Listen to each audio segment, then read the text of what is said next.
and I got to treat the Gopi class tomorrow. I'm blessed. Yeah, whenever I'm in kirtan with those guys, I even feel blessed. I feel like they're going light years ahead of where I was or we were when we were doing kirtan, which is kind of amazing. But yes, today is Ekadashi. It is the best day for all of us to be together. The best usage of our time and our morning, etc., etc., etc. So, of course, without further ado, Om Ajnanatirmirandasya Gyananjana Shalakaya Chakshurunmilitam Yena Tasmai Shri Guruve Namaha.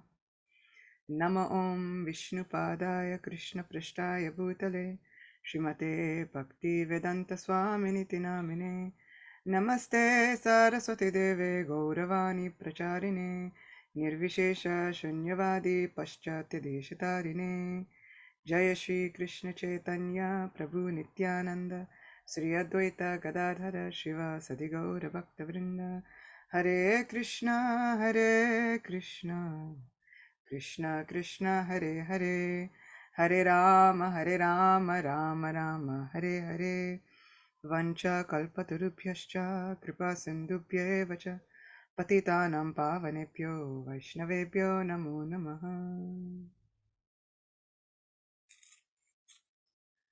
So thank you, thank you, thank you. Thank you for allowing me to be with all of you. I'm so thankful that everything is cooperating this morning. Technology is cooperating. The weather is cooperating. As far as wherever we are, we're also cooperating. So I'm grateful to be cooperating with all of you during this most incredible month of Kartik. We had Purushottam Mas earlier in the year, and so as if that wasn't, one bonus enough, now we have Kartik.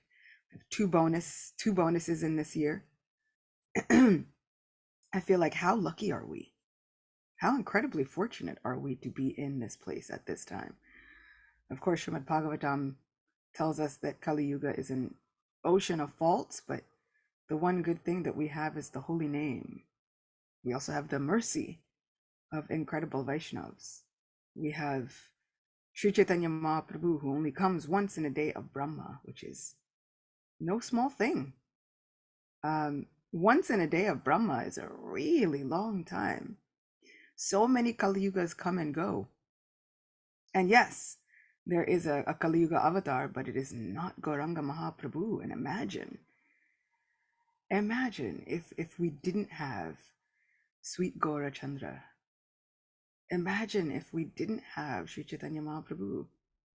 Where in the world would we be without the conviction of Sri Chaitanya Mahaprabhu, and that conviction that he then lends to so many incredible personalities? We'd be worse than lost.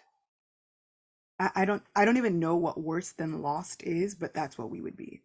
We would be somewhere completely worse than lost. So as I was chanting the Mangala Charana and really kind of reflecting on the meaning of it, I was thinking, our gurus have opened our eyes with the torchlight of knowledge, but where in the world would we be? We would be, is there a word worse than lost? Like, is there, does anybody know, like, what is worse than completely lost, aimless, bereft, all of the things? Is there a word that is worse than that? Anybody know? Bhima Prabhu, do you know? I do, because I'm this way. Crazy. Pazza. In Italian, we say pazza. Yeah, so we're getting some answers in unknown. We would be oblivious. We would be God knows where. So I feel incredibly grateful in this moment to even have this opportunity. And it's an opportunity that I don't ever want to take for granted. So now that we are together during this Kartik Mas, on the day of Ekadashi, Ekadashi is a wonderful day in and of itself. She is such a beautiful goddess. But now we have Ekadashi during Kartik Mas. So let's see what the benefits are, because I love some great benefits. So let's see what the benefits are. Yudhishthira Maharaj said, "O Janardhan, O protector of all beings, what is the name of the Ekadashi that comes during the dark fortnight, the Krishna Paksh of the month of Kartik, October, November? Please impart this sacred knowledge to me." Of course, as I've said before, how wonderful would it be to just be able to sit and ask Krishna again and again and again, "Will you tell me about this Ekadashi or this special day, or tell me about the merits of this fast, or tell me about the merits of this special spiritual activity?" How wonderful would it be to be able to just sit with Krishna, ask him anything you want, anytime you want, and get such a wonderful answer, to be able to hear the rumble of Krishna's deep and grave voice. That voice which lends melody all of its wonderful attributes.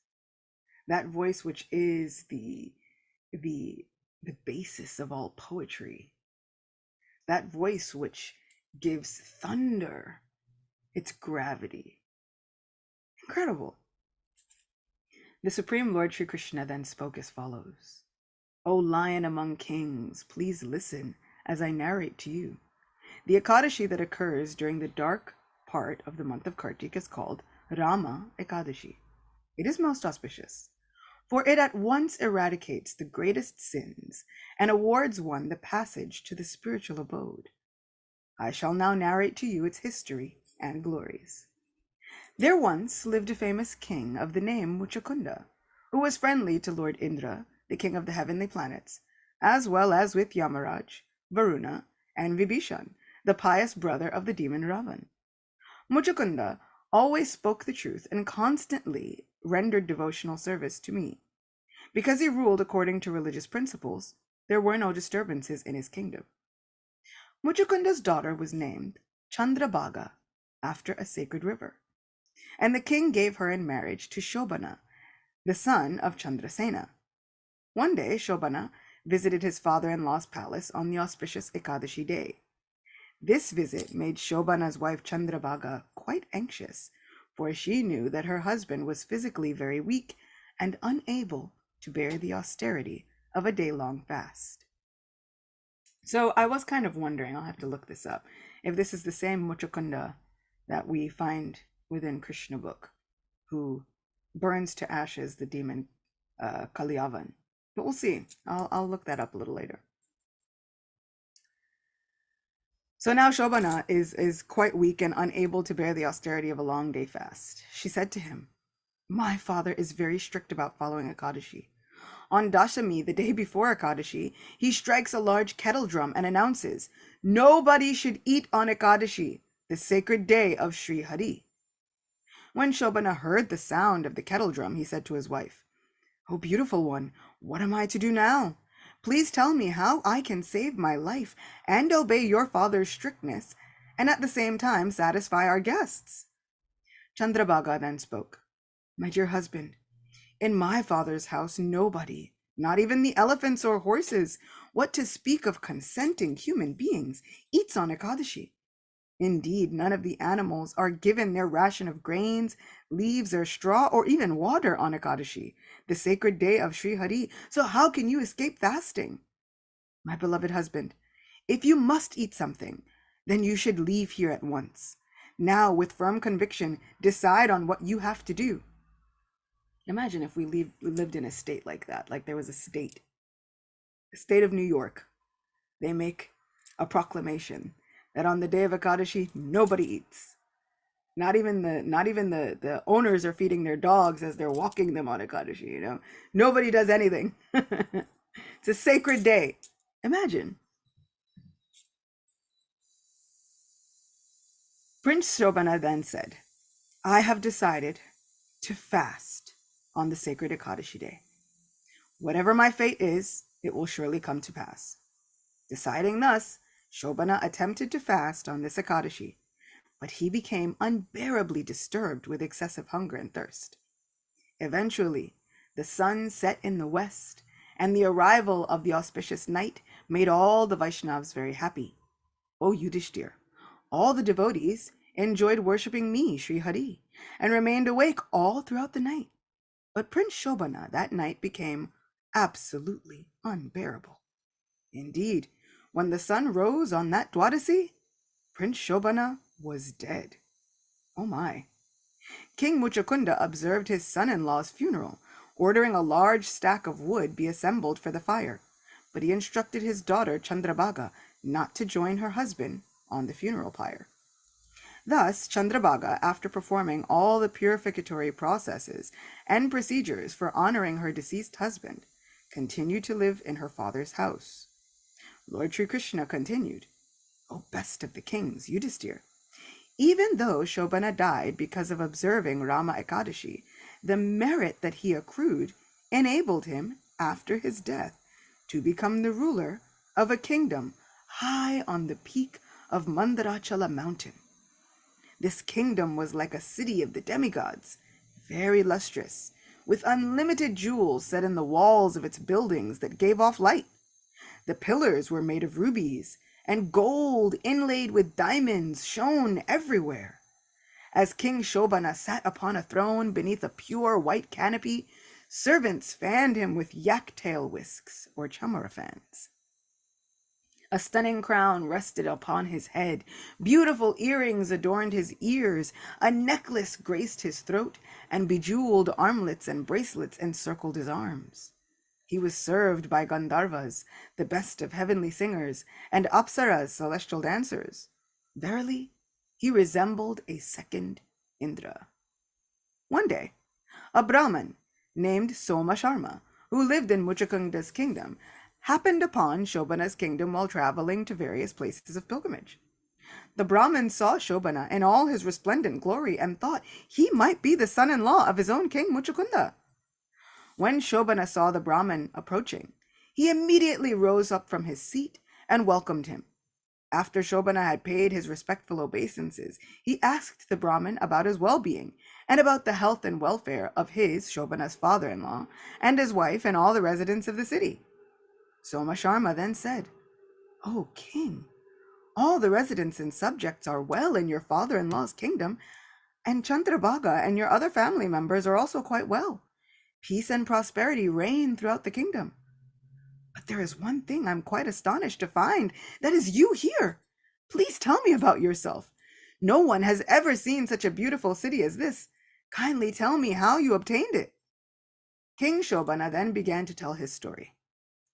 Because I observed the Rama Ekadashi, I was given this splendid city to rule over. But for all of its grandeur, it is only temporary.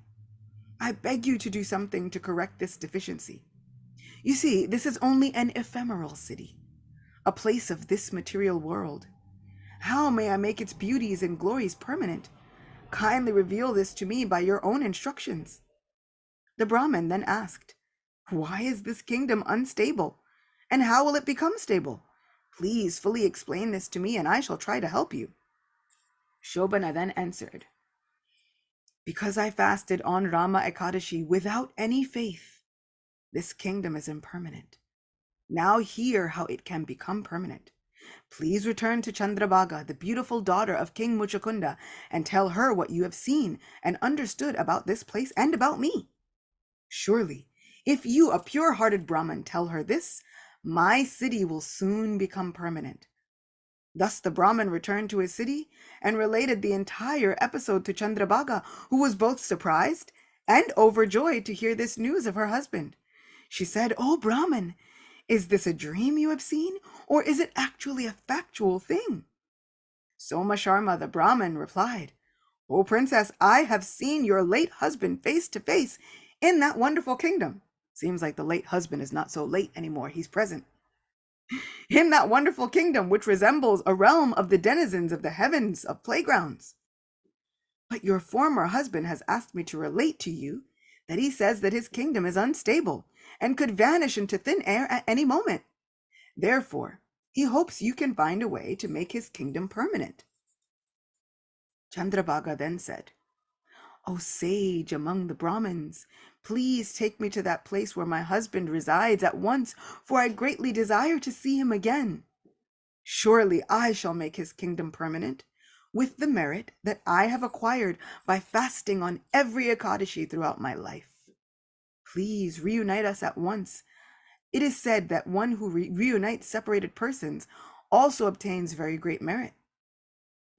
The humble Brahmin, Soma Sharma, then led Chandrabhaga to Shobana's effulgent kingdom. Before reaching it, however, they stopped at the foot of Mount Mandrachala, at the sacred ashram of sage Vamadev. Upon hearing their story, Vamadev chanted hymns from the Vedas and sprinkled holy water from his kamandalu upon Chandrabhaga. By the influence of that great rishi's rites, the merit she had accrued by fasting for so many Ekadasis made her body transcendental. Ecstatic, her eyes beaming in wonder, Chandrabhaga continued on her journey. When Shobana saw his wife approaching him high on Mount Mandrachala, he was overwhelmed with joy and called out to her in great happiness and jubilation. After she arrived, he seated her on his left side, and she said to him, "O dearest Pati Guru, please listen as I tell you something that will benefit you greatly. Since I was 8 years old, I have fasted regularly and with faith on every Ekadashi. If I transfer to you all the merit I have accumulated, your kingdom will surely become permanent, and its prosperity will grow and grow until the coming of the great inundation." Lord Sri Krishna then continued to address Yudhishthir as follows. "O Yudhishthir, in this way, Chandrabhaga, who was beautifully decorated with the finest ornaments and had an exquisitely transcendental body, at last enjoyed peace and happiness with her husband. By the potency of Rama Ekadashi, Shobana found his kingdom on the peaks of Mount Mandrachala, able to fulfill all his desires and bestow upon him everlasting happiness like that achieved from the transcendental Kamadhenu milk cow. O greatest of kings, I have thus narrated to you the glories of Rama Ekadashi that falls in the dark fortnight of the month of Kartik. Anyone who observes sacred Ekadashi during both the light and dark fortnight of each month is undoubtedly free from the reactions to the sin of even killing a Brahmin. One should not differentiate between the Ekadashis of the light and dark parts of the month. As we have seen, both can award pleasure in this world and liberate even the most sinful and fallen souls. Just as black cows and white cows give equally good quality milk, so the Ekadashis of the dark fortnight, Krishna Paksha, and the light fortnight, Shukla or Gora Paksha, award the same high degree of merit and eventually liberate one from the repeated cycle of birth and death. Anyone who simply hears the narration of the glories of the sacred day of Rama Ekadashi is freed from all kinds of sin and attains the supreme abode of Lord Vishnu. Thus ends the narration of the glories of the sacred Kartik Krishna Ekadashi or Rama Ekadashi from the Brahma Vaivarta Purana of Srila Krishna Dvaipayana Vedavyas. Shri Ekadashi Devi ki jai. How incredible! How wondrous! Shobana and his wife Chandrabhaga were observing Ekadashi. Shobana didn't even have faith about it, and he still followed it. And look at all of the amazing merits that he got. And then he had association. He had some wondrous association that was able to change his ephemeral and temporary city into something that was so permanent, and that was a wish-fulfilling city, like a veritable Kamadhenu cow, of which we know a few. So Surabhi is one. The very famous Surabhi who bathes Krishna with her milk and begs Krishna, "You are like our Indra. You have saved us from the wrath of Indra. You are maintaining and nourishing us. You are giving pleasure to all of the cows, and therefore, for the cows, you are our Indra, and you are therefore known as Govinda." This same Kamadhenu cow, Surabhi, was worshipping Krishna coronating Krishna as king of the cows. And she was able to give anything to anyone at any time. Somehow, the same merit is obtained simply by fasting on Ekadashi. And now, we don't even have to be like in the kingdom of King Muchukunda, who is saying, don't eat anything, not even water, for no one on Ekadashi. Srila Prabhupada has made provisions for all of us. This is the glory of association. We hear within the beautiful Damodar Lila the power of association. Nala Kuvara and Manigriva were the sons of Kuvera, and they were basically kind of living the life of like heavenly frat boys. They're kind of grandfathered in. Their father has all the wealth. They were getting drunk, having great jacuzzi baths in the heavenly planets, with all kinds of beautiful apsaras. And along comes Narada Muni, and they are naked as an MTV spring break way back in the day. And they don't even take the time to cover themselves up. And all of the apsaras and the ladies there realize that Narada Muni is there. They cover themselves, but Nalakuvara and Manigriva are too incredibly wasted to even figure it out. Narada gives them a blessing curse, right? A blessing of a curse. Srila Prabhupada says it's tree punishment. Narada Muni says, you enjoy being naked so much, may you become trees. Trees are always naked. Heat, cold, sun, rain, wind, shine, snow, sleet. Trees are always naked. He says, as you enjoy being naked, go ahead, become trees, no problem. Now, of course, this looks like a curse, but it is the biggest blessing. Narada Muni gives some of the biggest, most amazing blessings. In fact, this blessing is so incredible that we sing about it every day. O Lord Damodar, just as the two sons of Kuvera, Manigriva and Nalakuvara, were delivered from the curse of Narada and made into great devotees by you in your form as a baby tied with rope to a wooden grinding mortar, in this same way, please give to me your own prema bhakti. I only long for this and have no desire for any kind of liberation.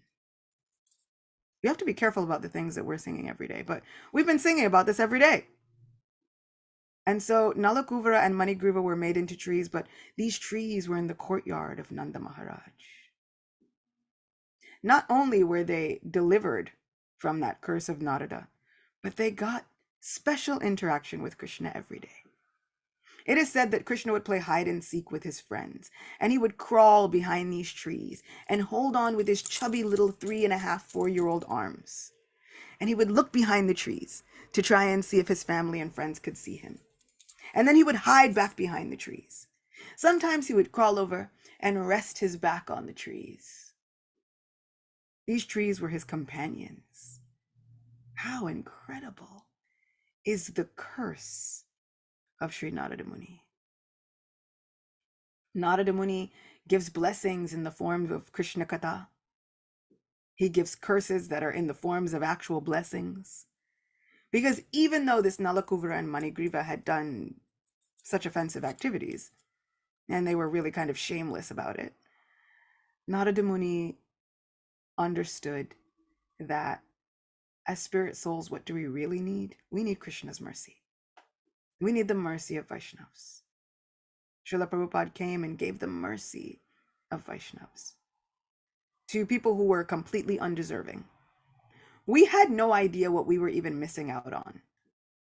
Everybody's just kind of wandering, searching, living life to the fullest, doing all kinds of whatever. I was thinking recently, what would my life be like? I would be miserable. I was speaking with His Holiness Bibi Govinda Maharaj when I was in Vrindavan last, and we had really come to the conclusion that we would probably be some sort of really frustrated activists. And it would be like trying to rearrange the chairs on the deck of the sinking Titanic. This place doesn't get better. And without Srimad Bhagavatam to let us know that not only does this place not get better, but this place has been worse, and then will seemingly get better and then get worse again, I'd be worse than lost. I'd be frustrated. I'd be depressed. I'd be beside myself with grief. I would be lost in the quicksand of the entangling web of this material world where atrocities are happening every day, every moment. Now we are dealing with the added benefit and curse of social media, right? Where now news is available at every moment, all the time, immediately. Whereas before, sages would have to glean this knowledge through so many different ways and then disseminate that knowledge to the population at large. Now we have the disembodied sage of social media, which tells us everything all at once, but that is draining. Our compassion is depleted. Our minds and hearts are depleted. We feel completely dragged through the modes of material nature. At every moment, there is a reason to feel depressed. At every moment, there's a reason to feel fearful and very much aggrieved. But it does help us to gain a fraction of the understanding of what made Advaita Acharya want to go to the banks of the Ganga and worship his shalagram and pray for the advent of the Lord every day. What we are feeling is simply a fraction of what those great souls felt that spurred them to go and pray for the mercy of the Supreme Personality of Godhead upon the entire earth. It is simply a minute fraction of what the earth felt when she said, "My back is breaking. I am being overrun. Oh, my Lord, help." When she goes to Lord Brahma with tears in her eyes in the form of a cow. Can we imagine the incredible heartbreaking despondency that was felt by all of these incredible personalities? Yes, social media is curse and blessing, because without the blessing of the sage of social media, we would not be having this confluence of Krishna Katha here today. So we can make the best use of a bad bargain. And so Nalakuvara and Manigriva got the best use of their curse. They were trees that had Krishna wrapping his arms around them. I was just reading yesterday in Srimad Bhagavatam is speaking in the 8th canto, after Vamanadev has won back all of the heavens from Bali Maharaj. It says that Indra, who was then protected by the arms of Vamanadev, the Supreme Personality of Godhead, he was reinstated within his position in full opulence. He was fearless. He was completely surrendered and fully satisfied. That is what comes from the protection of the arms of the Supreme Personality of Godhead. And I was thinking, just imagine then being embraced by the two strong arms of the Supreme Personality of Godhead. This is an honor that has been had by the Gopis of Brajdam, but also by the trees.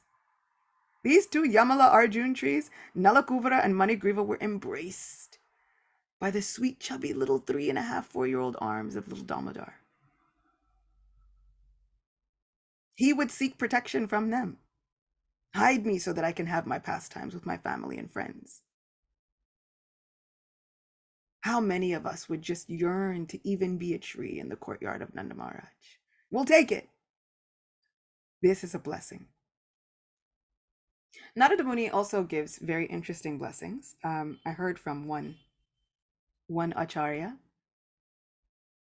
the sweetest thing that I'll tell you all. So once Narada Muni was traveling and he saw a very old man in his 80s playing with a little child. And he looked at the old man and he said, "This old man is incredibly sinful. But somewhere on him is the glimmer, the hidden effulgence of Bhakti Yoga." You see, Bhakti Devi never leaves us. Once we have participated in Bhakti Yoga and have done devotional service, the stain of Bhakti never leaves us. If we commit offenses, Bhakti Devi will hide herself. She will cover herself. It never completely leaves us. That stain never completely gets off of our souls. Good news for us, because now we've all been stained by Bhakti Yoga, by Bhakti Devi. She has placed her handprint upon all of our lives, and no matter what we do, that stain will never completely leave. Even if it's hidden, somewhere there's a glimmer in there. And so Narada Muni saw that there was a glimmer of the stain of Bhakti Devi upon this person's life. He said, it can always be resurrected, this Bhakti Yoga. Let me go speak to this personality. He said, "Oh, my dear sir, what is your name?" This person said, "My name is Ajamil." Narada Muni said, "Oh, what a beautiful child you have. Never before have I seen such a beautifully resplendent child. Look how curly his hair is. Look how sweet and chubby his face is. What a beautiful celestial child you have. I haven't seen children like this even in the heavens." Ajamil thought, this person is praising my child so much. Let me give them some respect. "Oh, great sage, please have a seat. Let me offer you some refreshments. Oh, honorable guest, what can I do for you?" And so Ajamil, even though he was sinful and 88 at this point, he was giving some honor to Narada Muni just because Narada Muni was praising his son. Narada Muni said, "I don't want anything, but just looking at this child has made me so happy. I want to give you a blessing, but I shouldn't. I should be on my way. I'm running out of time." Ajamil said, No, please, give me a blessing." Narada Muni said, "Well, your child is so beautiful that I want to give him a name, but I shouldn't, because even if I do give him some name, you'll just call him whatever else you want, and then it'll be an offense to my blessing." Ajamil said, "No, because you have made me so happy today, I promise you, whatever name you give to my son, I promise I will call him that from this day forward." We can see where this story is going, yes? Narada Muni says, "This child is so dear that I want to give him a name that is also very dear to my heart. From this day on, you should call your son Narayan." And so from that day on, Ajamil was calling his little son Narayan. And he would call him so sweetly, "Oh, Narayan, please come and play with your father." He didn't want anything from the child. He just wanted to protect him. He just wanted to play with him. So then, the sages say that when the Yamadutas come and Ajamil sees these fearful personalities, he calls out, "Oh, Narayan, Narayan!" Not because he was afraid for himself, but because little Narayan was playing in the courtyard, and he was afraid that these personalities were going to do harm to his son. So he was calling, "Get Narayan! Get Narayan! Save Narayan!" And Lord Narayan heard, and he said, "Oh, someone is calling me with such affection, such parental love, trying to protect me. It must be my devotee. Oh, Vishnu Dudas, go and protect this person immediately." Srila Vishwanath Thakur Thakur says that Narayana has 4 syllables, Narayana. And so he dispatched 4 Vishnu Dudas, 1 for every syllable of the name of Narayana. How incredible. How beautiful. How wonderful is the association of Vaishnavas. that they can see through all of our nonsense, to see that somewhere there is this stain of Bhakti Devi upon this person's life, and it can be resurrected again. Saintly people have hope for us. Saintly people have hope that no matter how terrible this place gets, Bhakti Devi can still reign supreme. Somewhere, somehow, even if it is just in the life of one person, Bhakti Devi can still reign supreme. How beautiful is the example of Narada Muni. He saw past all of the faults and sins, all of the things that Ajamil had done, and he said, but he did something. Bhakti Devi is on the call also. So he said he has done something even in his youth. So the things that we've done in our lives, the very good things, do not go unnoticed. They never go forgotten. There will always be a great soul willing to look past all of our faults and see the most amazing blessings that can still occur in our lives. And those great souls give us the opportunity to claw our way back from wherever we have fallen, wherever we have been lost. Srila Prabhupada gave us the opportunity to claw our way back so that maybe one day my parents could have a child who would say, like Chandrabhaga, I have been fasting for Ekadashi my entire life. My own child has been fasting for Ekadashi her entire life. Who knows what amazing things and what amazing merits we could give simply by fasting on Ekadashi our entire lives. I will end with one small story about when life gives you lemons. Once there was Raghava Pandit, who was a great associate of Sri Nityananda Ram. And Sri Nityananda was staying at the house of Raghava Pandit, and at that house of Raghava Pandit, they bathed Sri Nityananda Ram. They made an entire abhishek. They poured beautiful water over his wonderful, gloriously head, and his beautiful dark hair was drenched with all of this water, and so many ghee and milk and so many items. After they bathed him, Nityananda Prabhu said to Raghava Pandit, "O Raghava, go and make me a garland of kadamba flowers. I love kadamba flowers. Their scent is intoxicating. In fact, I always love to stay in a forest of kadamba flowers. This is my favorite flower. Make me a garland." Raghava said, "Oh Prabhu, the problem is I don't have any kadamba flower trees, and kadamba flowers are not in season right now." Nitai said, "Go look in your garden, see if there's something there." Raghava Pandit said, "I already know what's there. I don't have anything but lemon trees in this garden. I said, "Go look again. Maybe you'll find 2 or 4 flowers, just some few flowers." Raghava Pandit, with full faith in Sri Nityananda Ram, said, "Okay, I'll look." And as he went to his courtyard, there, on a lemon tree, was blooming groves upon groves of kadamba flowers on a lemon tree. So when life gives you lemons, yes, when life gives you lemons, we make the best use of a bad bargain. However, when life gives you lemons and a lemon tree, Nityananda Prabhu will make kadamba flowers sprout on it. Kadamba flowers that are not even in season. The most miraculous kadamba flowers. Their scent was the most intoxicating thing anyone had ever smelled. It filled and permeated not just the courtyard, but the whole house of Raghava Pandit. He made a beautiful kadamba flower garland for Lord Nityananda Ram and placed it around his neck. And Sri Nityananda Ram began to do kirtan, and he began to dance. So when life gives us lemons, the Supreme Personality of Godhead gives us miracles. We don't just have to make lemonade. We can make kadamba flower garlands on the strength of Sri Nityananda Prabhu's mercy, on the strength of Adi Guru. When our gurus enter into our lives, miracles beyond our wildest imaginations can occur. This is the glory of Ekadashi.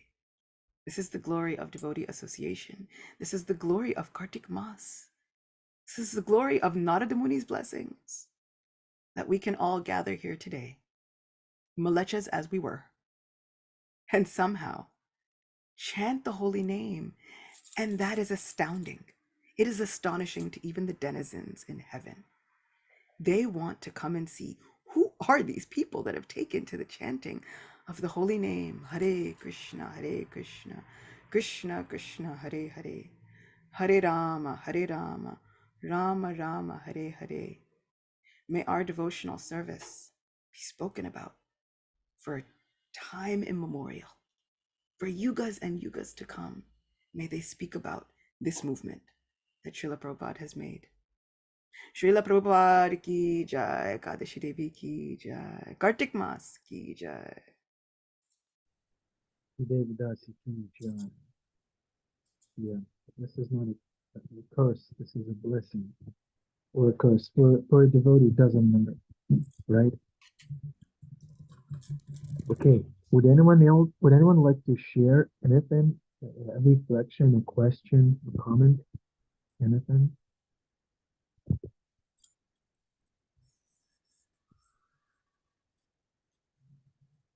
Adi? Hare Krishna, Krishna's empowering you, marvelous description.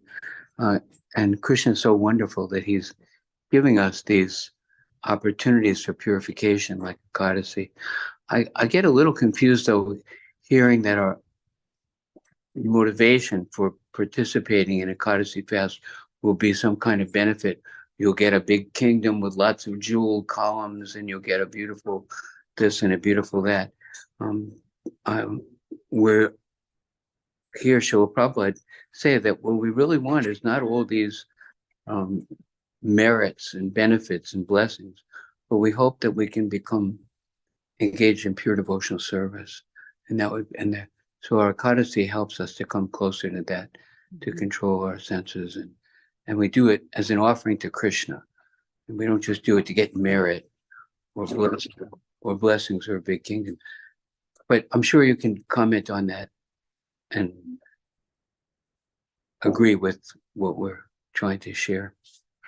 Wow, absolutely. And we've heard before, Garga Samhita states that all of the gopis, they run to Radharani and they ask, how did you make Krishna so subservient to you? It says all we must do is follow the vow of Ekadashi, and Krishna is yours. So yes, absolutely. Our motivation should be to get Krishna. However, if by chance there are some other hidden motivations, it says that, liberation stands at the doorstep of the devotee as a mere byproduct. Mukti Devi has been pushed aside by Vaishnavas because they don't want Mukti, right? So Mukti Devi has been pushed aside by the Vaishnavas. She stands cowering in a corner from the effulgence of Bhakti Devi, which is so bright. But still, she stands waiting at the doorstep of a Vaishnav just to try and have the association of Bhakti Devi. So it's a byproduct. So yes, these things happen anyway, because when we're trying to do our devotional service, then we run into the problem. If we had nothing, we would tell the Lord, oh my Lord, I'm just trying to do devotional service just for you. And I need money and all of these things to keep body and soul together. I need a house in order to live so that I can not die on the streets in the cold in the New York winters. I need clothes and this and that. And so the Lord says, I give it to you all as a byproduct. And then we turn around and we say, oh Lord, why'd you give me this? I don't want this.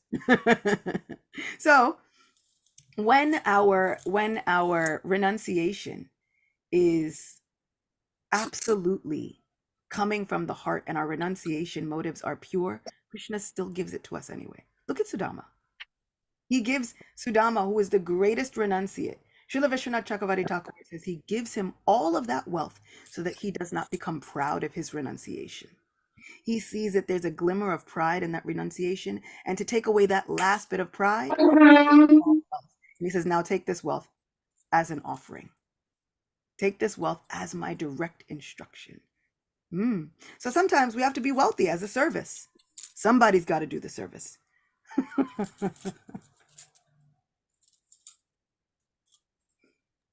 Okay, darshan time. Turn on your camera. Jai. Push Mukti Devi away. Somebody's here by the Lord. Yeah, so beautiful. Wow. You go down the flowers. Jai. Yeah. Right.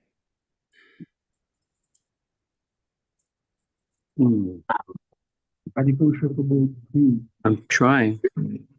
Don't have to change anything. Just point the phone. I can't hear you. Point the phone at Krishna.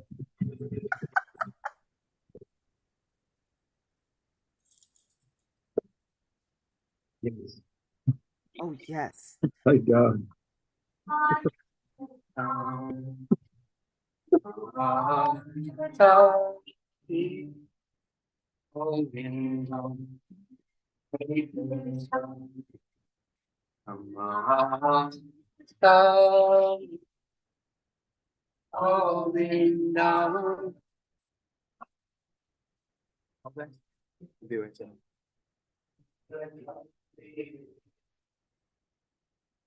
This is the true meaning of the material world. It's a perverted reflection.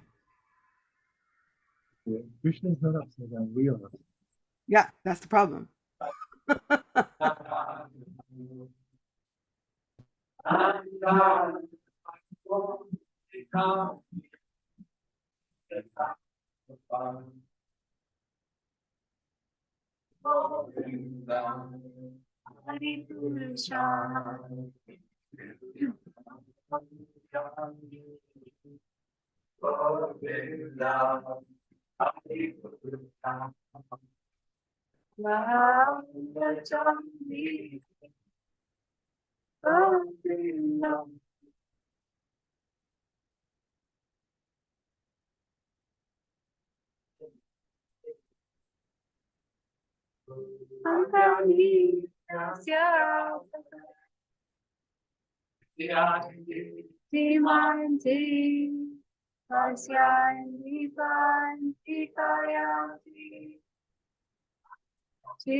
The vehicle.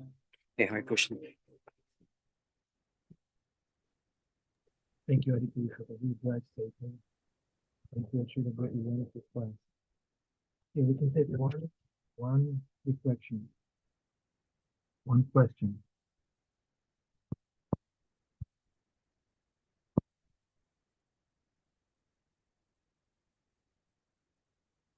Okay, let's see on. Yeah, I really like how the Ajani story, how Krishna sent four representatives, one for each syllable. Even one syllable gets you a Vishnu Dut. And Vishnu Dut is someone like Ganesham Prabhu, or Dinabandhu Prabhu, or the saintly personalities that are coming to us when we need them. So how wonderful is Krishna that he has such wonderful servants. Even one syllable is sufficient to get them. Thank you, Srila. That is very inspiring. It's very nice seeing you all, Venetia, Sydney, Amita Kishori, Didi, Leela, Sundaranandaji, Poppy, Himangi, Yogeshwari, Preeti Chaturvedi. Should I chant those names in meter? Susan, thank you, give Harlan, His Grace Bhimadas, Dana Krishna Radharani. Hare Krishna. It just gives me so much pleasure reciting those names and seeing those bright faces and beards beyond Prabhu. Okay, Have a wonderful day, everybody. Acyuta Gopi, thanks again. Hermanji, nice seeing you. Hare Krishna.